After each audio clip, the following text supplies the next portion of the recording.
नमस्कार, मैं सुनील कुमार आपका स्वागत करता हूं आपके अपने चैनल क्या ऐसा होता है में। दोस्तों, पिछली वीडियो के माध्यम से मैंने आपको बताया कि अगर आप पर किसी तरह की ऊपरी बाधा हो, टोना टोटका हो, काला जादू हो, ब्लैक मैजिक हो, कुछ भी हो, और अगर आप उनसे तंग आ चुके हैं तो एक बार इस नंबर पर संपर्क करिए। हो सका अगर भगवान की कृपा रही, भोलेनाथ की, महाकाल बाबा की, तो निश्चित रूप से आप हमारे इस वीडियो को हमेशा के लिए याद रखेंगे। तो दोस्तों, आज मैं अपनी वीडियो के माध्यम से आपको बताने जा रहा हूं कि आखिरकार एक भूत की उम्र कितनी होती है। मैंने पहले बताया था आपको कि भूत होता है, भूत को अलग अलग कैटेगरी में बांटा जाता है। जो सबसे पहले शुरुआती चीज होती है वो भूत होती है। जैसे ही इंसान के शरीर में से उसकी आत्मा निकल जाती है, उसके पश्चात सबसे पहले वो भूत बनता है, मतलब पहली स्टेज उसकी भूत बनती है, भूत होती है। अब दोस्तों, जब किसी इंसान की आत्मा उसके शरीर से निकलती है तो वो तो भूत हो गया। अब उसकी उम्र कितनी है? एक दिन। पहले एक दिन, ये इसकी अवस्था, भूत की अवस्था एक दिन से शुरू होती है और वो निर्भर करता है कि आगे किसके संपर्क में आकर इसकी उम्र कितनी हो जाए। मतलब एक दिन से शुरू होती है, 100 साल भी हो सकते हैं, 150 साल भी हो सकते हैं, 1000 साल भी हो सकते हैं। मतलब वो निर्भर करता है, क्योंकि इसकी शक्ति धीरे धीरे करके बढ़ती जाती है। जितनी जल्दी इसे मुक्ति दिला दी जाती है उतना अच्छा रहता है। उदाहरण के लिए देखिए दोस्तों, जैसे ही किसी इंसान की आत्मा उसके शरीर में से निकलती है, एक्सीडेंट हो गया, बीमारी से मृत्यु हो गई, किसी भी तरह से हो गया, तो सबसे पहले उसकी आत्मा ना अपनी बॉडी के चक्कर काटती है, अपनी बॉडी के चक्कर काटती है और वो वहां पे घुसने का प्रयास करती है। अब वो जब वहां पे उसने घुसने का कोई रास्ता ऐसा दिखाई नहीं देता कि जहां पर वो टिकी रहे, उसके पश्चात वो जैसे ही उस बॉडी को कहीं पे ले जाते हैं, जैसे उसके घर पे ले जा रहे हैं, तो घर के आसपास, घर के जितने मेंबर होते हैं उनके आसपास ये मंडराने लगती है। वो बोलने लगती है कि मैं ठीक हूं, मतलब इस तरह से ना वो दुहाई देती है कि मैं जीवित हूं। लेकिन वो किसी इंसान को तो दिखाई नहीं दे रही।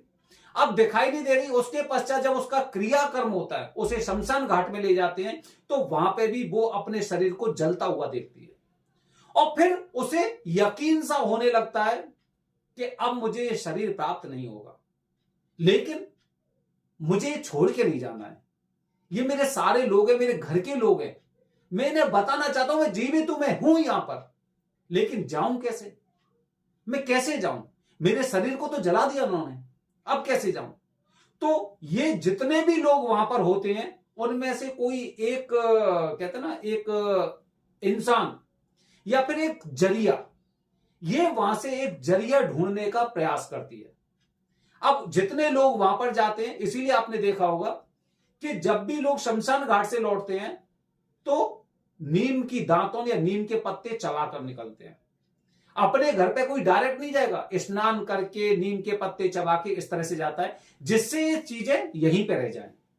अब उसके बाद क्या होता है दोस्तों, काफी बार ऐसा होता है, अब जब उसकी 13वीं होती है तो 13वीं तक वो चीज शमशान घाट से वहां तक अपने पार्क में, अपने मित्रों के पास, अपने परिवार वालों के पास जिनसे लगाव ज्यादा होता है, जो इसके ज्यादा प्रेमी थे, समाज के लोग, इन सबके पास ये भ्रमण करती है और उन्हें बताने की कोशिश करती है कि मैं मौजूद हूं, मौजूद हूं, मौजूद हूं, लेकिन किसी को दिखाई नहीं देता। जब 13वीं हो जाती है तो इनके मन में बड़ा, कहते हैं ना, एक दर्द होता है, बहुत दर्द होता है अपने घर परिवार के लोगों की। कई काफी लोग तो ऐसे होते हैं जो जैसे ही 13वीं वगैरह का काम होता है उसी समय कुछ अपना ये बंटवारा सा करने लग जाते हैं, अपनी अपनी सोचने लगते हैं, इनकी बातें सुनते हैं वो, और जब इनकी बातें जब इनके विरुद्ध में होती है ना तो इनको बड़ा कष्ट होता है। इसीलिए फिर ये कोशिश करते हैं कि मुझे नहीं जाना है। मेरे सामने क्या स्थिति थी, मुझे लगता था मेरे परिवार के लोग, मेरे घर के लोग, मेरे समाज के लोग मुझे इतना चाहते हैं, ये तो मेरे जाने के बाद तुरंत ही बंटवारा करने लग गए, हंस खेलने लग गए, अपने कार्य करने लग गए, यहां तक कि बरसी भी उसी समय कर दी। 1 साल इन लोगों पर रोका नहीं गया। उसे बड़ी पीड़ा होती है और इस पीड़ा की वजह से वो अभी यहां से जाना नहीं चाहती। वो ये सोचती है कि बताइए, मैंने पूरा जीवन इनको दिया और इनके अंदर क्या, कौन सी प्रवृत्ति चल रही है। यहां से उसका सफर शुरू हो जाता है। या तो वो निराश होकर अपने लोग को चले जाते हैं, या फिर एक प्रतिशोध की भावना इनके अंदर भी होती है और ये यहां से जाना नहीं चाह रहे क्योंकि इनकी और गतिविधियां देखना चाहते हैं। ऐसी स्थिति में ये कुछ ऐसे लोगों को देखते हैं जिनके गण कमजोर होते हैं, या फिर जो कुछ ऐसे लोग होते हैं जो कमजोर दिल वाले होते हैं, या फिर इनकी कुंडली में बहुत कुछ ऐसे दोष होते हैं, पितृ दोष हो गया, काल सर्प दोष हो गया, इस तरह के दोष होते हैं, ग्रहण दोष हो गया, इस तरह के दोष होते हैं। तो ऐसे लोगों को सबसे पहले ये पकड़ते हैं और उनके शरीर में प्रवेश कर जाते हैं। फिर ये अजीबोगरीब हरकत करते रहते हैं और उसके पश्चात जब पता चलता है कि भाई ये इंसान, इसकी तबीयत खराब हो गई, इस पर ऊपरी बाधा हो गई, उसके पश्चात ये किसी और के पास ले जाते हैं। अगर वो अपने धर्म का ही है, अगर वो उसे छुड़ा पाया तो अलग बात है, अगर नहीं छुड़ा पाए तो फिर किसी और के पास लेके जाते हैं। जब कोई तांत्रिक बहुत बड़ा होता है तो वहां से इसके शरीर को छोड़ के किसी दूसरे का शरीर धारण कर लेते हैं। ये चैन इस तरह से परस्पर चलती जाती है। इनमें से काफी लोग ऐसे होते हैं जो किसी अन्य धर्म के, जैसे मुस्लिम की दरगाह चले गए, मस्जिद चले गए, इनकी मजार पे चले गए, या किसी मुल्ला काजी के पास चले गए, उनके पास जाके ये इसका समाधान करना चाहते हैं, जहां पर इसको बहुत ज्यादा पावर मिल जाती है। फिर ये भूत नहीं रहता, फिर ये भूत की जो आने मतलब आगे वाली जो है पीढ़ी, जैसे पिशाच हो गया, ठीक है, उसमें ये, या प्रेत हो गया, भूत के बाद होता है प्रेत तो प्रेत में परिवर्तित हो जाता है, क्योंकि अब इसके अंदर एक अलग तरह की पावर आ गई है। उस पावर के पास कौन लेके गया? हम लोग लेके गए। हमने अपने धर्म को ना करके किसी दूसरे, क्योंकि उनके धर्म का अलग हिसाब किताब है। काफी लोग क्रिश्चियन के पास चले जाते हैं, काफी लोग किसी और के पास चले जाते हैं, ईसाइयों के उसमें चले जाते हैं कि भाई ये बहुत अच्छे तांत्रिक हैं, वहां पे चले जाते हैं। तो अन्य धर्म की जो और नकारात्मक शक्तियां थी वो भी इस आत्मा को शक्ति प्रदान कर देती है, और इस तरह से इसकी स्थिति ऐसी हो जाती है कि आसानी से ये पीछा नहीं छोड़ती है। जब पीछा नहीं छोड़ती है, हम फिर और ऐसी ऐसी जगह जाते हैं, जैसे कि हमारा महाकाल का उज्जैन हो गया, या फिर जैसे कि हम मेहंदीपुर बालाजी की बात करें, या फिर कामाख्या देवी की बात करें, भैरव बाबा के मंदिर की बात करें।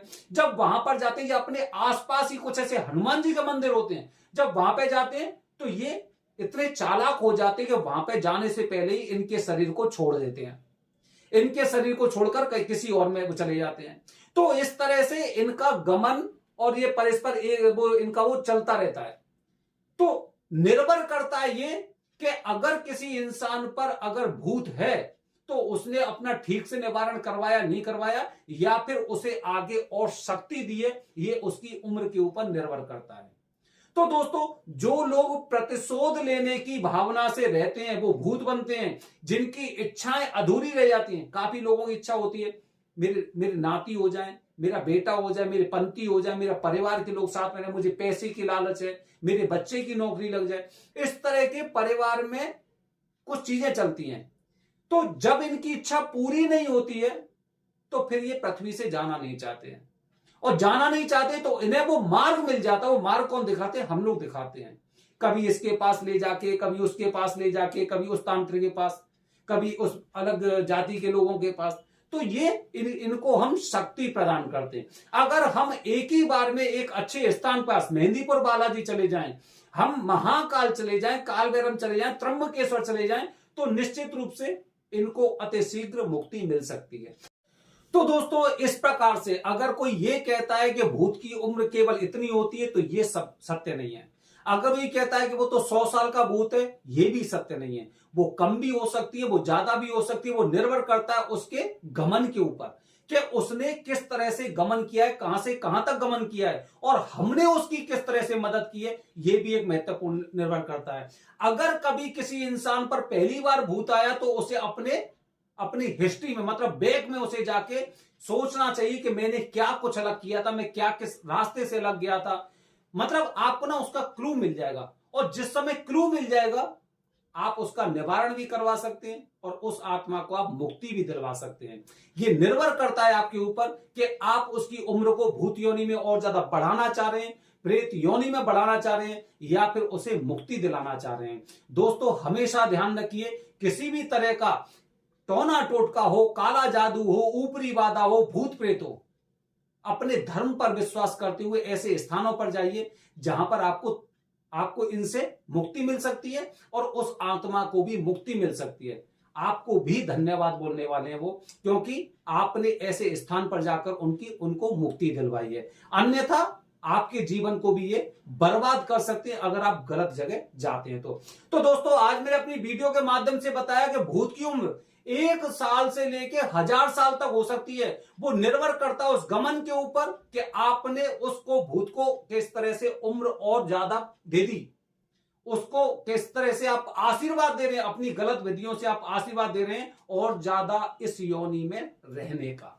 बने रहिए हमारे चैनल के साथ दोस्तों, आने वाली वीडियो में कुछ और अलग इसी तरह की जानकारी।